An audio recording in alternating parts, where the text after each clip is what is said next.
graça e a paz do Senhor Jesus sejam com todos vós, amados irmãos, em nome de Jesus. Pai, antes de mais nada, quero te agradecer, Senhor, te agradeço pelo fôlego de vida de cada um aqui presente, te agradeço pelos nossos olhos, pelos nossos ouvidos, por toda a capacidade que o Senhor nos dá de meditarmos na Tua Palavra, de recebermos a instrução do Senhor. Espírito Santo, governa cada um de nós através deste vídeo aqui, venha tocar os corações e traga aquilo que é verdadeiro para a honra e glória do nome do Senhor Jesus. Amém. Meus queridos e amados irmãos, gostaria de compartilhar algo mais aqui que o Espírito Santo me trouxe ao entendimento. Acompanha comigo a leitura, por gentileza, de Lucas no capítulo 15, a partir do verso 23, que nos diz o seguinte, a palavra do Senhor. Aqui, só fazendo uma rápida referência, a gente bem conhece esse texto aqui, que é a história do filho pródigo, mas enfim, no verso 23 diz o seguinte: E trazei o bezerro cevado e matai-o, e comamos e alegremo-nos. No verso 24, porque este meu filho estava morto e reviveu, tinha se perdido e foi achado, e começaram a alegrar-se.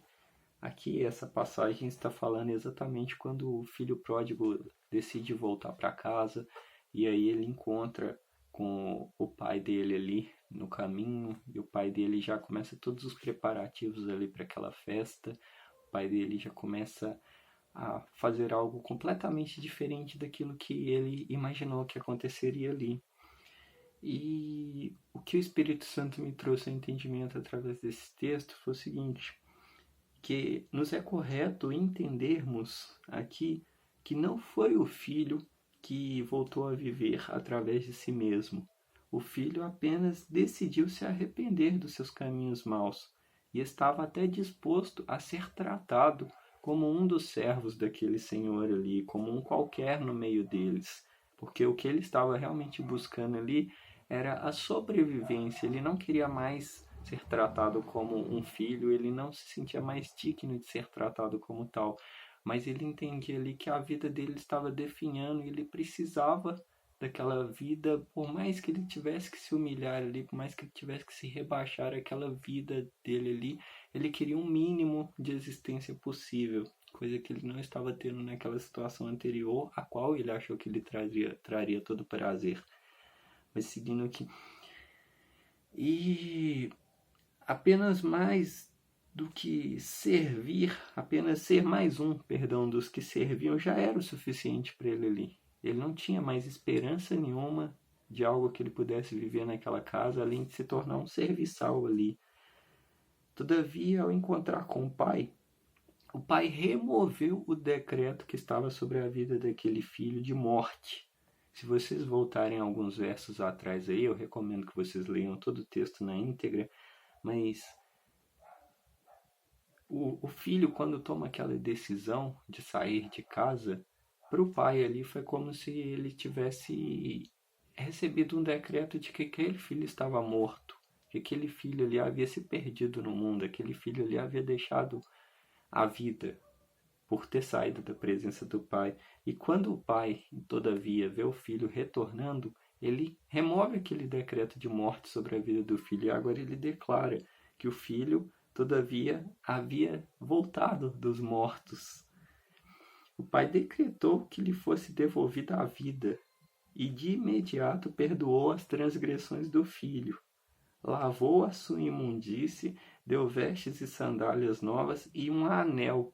Se você pega aqui, tudo isso são muito simbólicos, todos esses elementos aqui que estão sendo utilizados nessa analogia que Jesus conta, são todos muito simbólicos. O que o anel nos traz aqui como entendimento? O anel é como se ele fosse um selo ali de propriedade daquele filho, agora que ele passava a retornar à propriedade do pai, ele passava a ser reconhecido como filho daquele pai. Naquela época ali, você tinha um anel ali que ele decretava a qual senhor ali, a qual terra você pertencia. E com aquele selo, com aquele anel ali, aquele pai retoma a autoridade de filho sobre a vida daquele filho dele ali. Ele coloca novamente assim, ó, você agora está novamente voltando a ser o meu filho, quando ele coloca aquele anel no dedo do filho dele. E o mais incrível, que confirmou verdadeiramente a vida nova, aquela transformação de vida ali, é que o texto continua nos trazendo mais metáforas, mais analogias, e aí diz que a morte de um novilho cevado, ou seja, aquele novilho ali foi preparado para trazer de volta à vida aquele filho, para comemorar aquela vida nova que estava sendo dada ao filho. E quando o texto aqui diz o novilho cevado, ou seja, era o novilho preparado, aquele novilho que já era esperado para o momento certo, que viria para celebrar aquela vida ali, para dar uma nova vida. Já era um momento adequado ali para que aquilo acontecesse. Aquele novilho era perfeito, não tinha mácula, ele foi tratado ali da forma correta, ele foi todo preparado para aquele momento em específico. E aí o texto nos continua falando que através da vida daquele novilho ali que foi morto, o filho foi recobrado à presença do pai. O filho foi definitivamente ali contado entre os que estavam na presença do pai. E todos os que eram verdadeiramente do pai, todos que serviam ao pai com zelo, se alegraram ali com a vida daquele filho que foi retomada. O texto nos diz que no finalzinho aqui, e começaram a alegrar-se, no final do versículo 24, o pessoal que estava com o pai sentiu o mesmo nível de alegria que o pai sentiu ao aquela vida ali daquele filho de ser devolvida. Aí é onde chega o outro irmão, né? E através daquele irmão que foi revivido, através do testemunho que se deu na vida dele ali, inicialmente aquele irmão entrou num ato de ciúmes, porque ele quis especular ali para o pai tudo de errado que o irmão havia feito e que ele perseverou na companhia do pai durante todo aquele tempo, todavia ele não desfrutou de nada ali o que era da companhia do pai.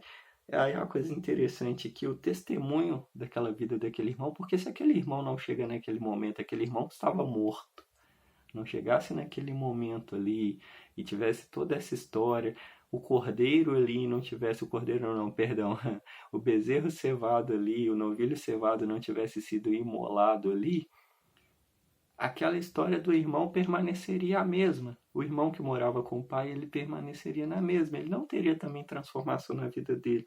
E quando tudo isso acontece, através daquele testemunho daquele irmão dele que havia voltado à vida, a história nos diz aqui que a identidade daquele irmão foi corrigida, porque ele vivia ali perto do pai, mas não tinha uma identidade de filho. Ele não tinha identidade de saber que todas as coisas eram dadas a ele. E aí, após analisar tudo isso que o Espírito Santo me entregou, comecei a pensar assim, mas se esse bezerro, esse novilho cevado vem com uma pessoa de Jesus, então aqui o texto parece que teve uma importância um pouco pequena, parece que não teve a tamanha importância do que foi Jesus na vida de todos nós que somos cristãos. Mas aí analisando aqui para a história desse segundo filho, se não fosse por essa questão do que aconteceu ali, aquele testemunho que aconteceu, da oportunidade que foi dada ali de celebrar a vida daquele filho que foi transformado, o segundo filho também não seria levado a entender a vida medíocre que ele tinha.